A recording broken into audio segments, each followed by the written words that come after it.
If you have been following along in these gospel readings the past couple weeks, you're well aware of the Pharisees and the Sadducees and the scholars of the law testing the Lord.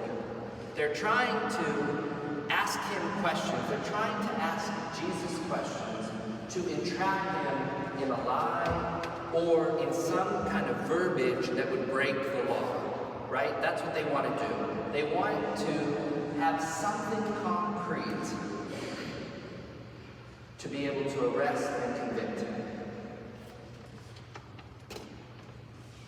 Today, I want to ask you a question, not to convict you or arrest you or trap you in a lie. But maybe we could all think the question would make us all think a little bit. The question I have for you is this: how do you love?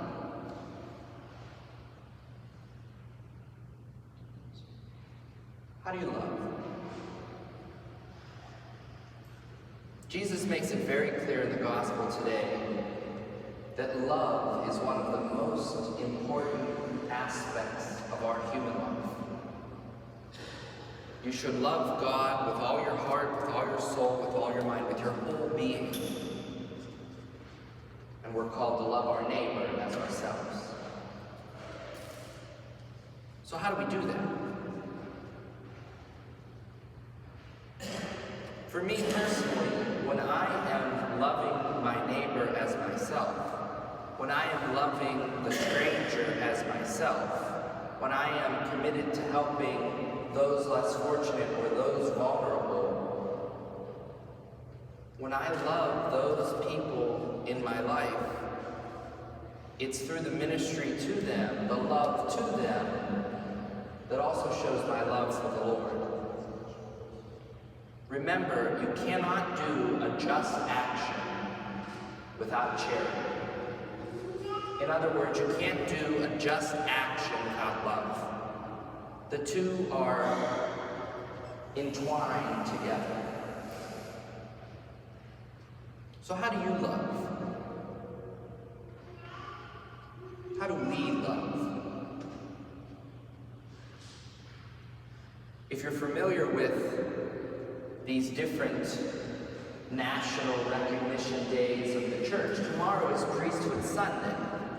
It's a day that across the nation and in even other parts of the world, we celebrate the priesthood.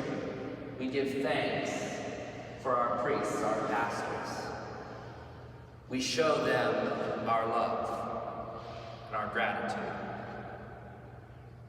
In the Diocese of Cleveland this weekend, the seminarians that I go to school with have been sent out to parishes across the diocese to give their vocation story, to tell them what led them to the seminary, to tell the people of God how they love. I want to take it a little bit further, and I want to talk about all the vocations of the church. Married life, single life, consecrated life, the priesthood. Because in each one of those, we're called to love. We're called to love God with all our heart, mind, and soul, and we're called to love our neighbor as ourselves. And in all of those vocations that are put forth by the church, we all share one common thread. If I may be so brazen, I'm going to say we all share the same vocation. That is, to be holy. We're all called to be holy. We're all called to work to one day become saints. And how we do that in our own life, how we respond to that, is our individual vocation. Many of you here today are married. How do you love in married life? Your answer should consist of something that says, I love because I'm working to get my spouse to heaven. We love each other and we're working to get each other to heaven. I love my children, a gift given from God, And I love them, and I want the best for them. I want to teach them how to love God and their neighbor. And in a married relationship, you're also loving your neighbors, your co-workers. You're welcoming a new family that moves in on the street.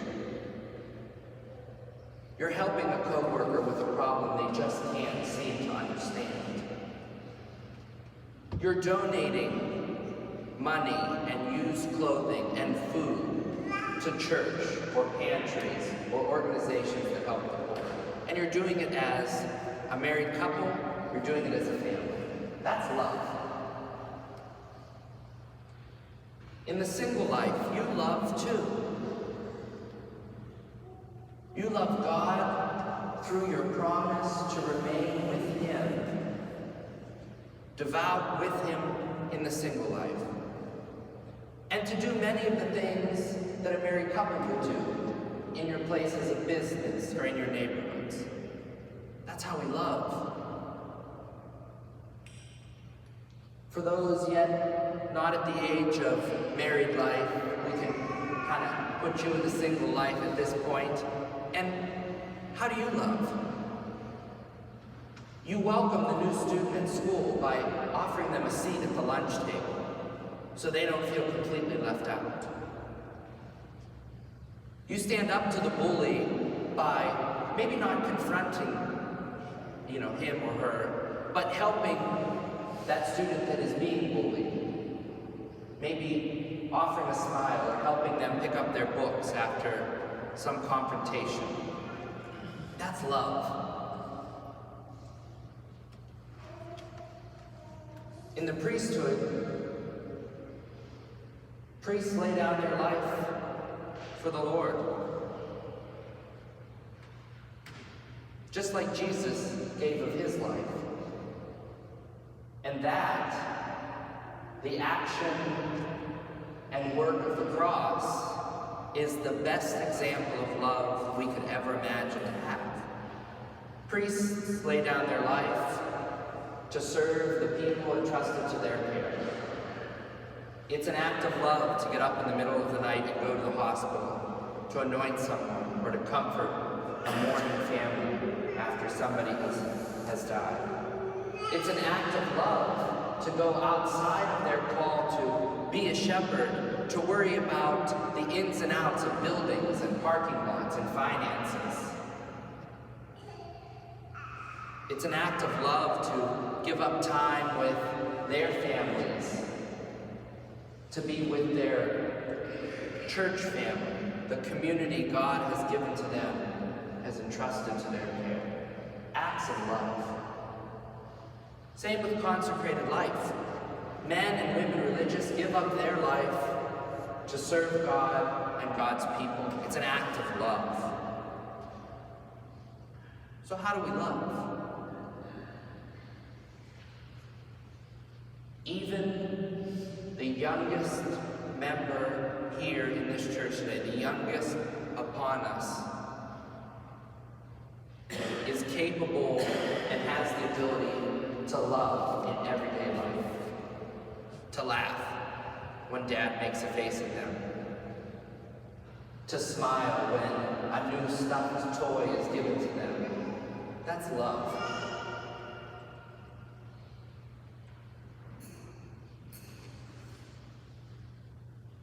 If you've lost, if I've lost you, what I'm trying to say is, and if you remember nothing from this homily, remember this. In every day of our lives, we're called to love. We're called to love God with our whole being, and we're called to love our neighbor as ourselves. And how will we do that going forth from this place? How will we love this week, next month, and in the years to come? I'm willing to bet that you all are already loving in some way, shape, or form. But how can we deepen that love? How can we let our love go out to other people, to other corners of the world?